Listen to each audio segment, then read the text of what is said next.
Поставете каймата между две кори за яйца. Нарежете кашкавала на купчета. Поставете в каймата. Покрийте кашкавала.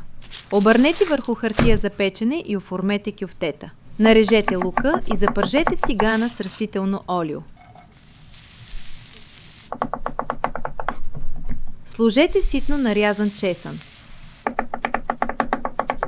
Гъби нарязани на ситно.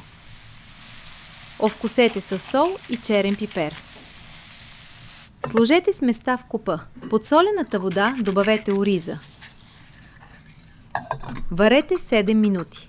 Сложете сварения ориз в купата и разбъркайте. Овалийте кюфтетата в сместа. Нарежете зелето. Оставете да омекне в плика с вряла вода за 15 минути. Увийте кюфтетата в зелеви листа и напълнете кората за яйца. Изсипете доматен сос. Обърнете върху тавата за печене.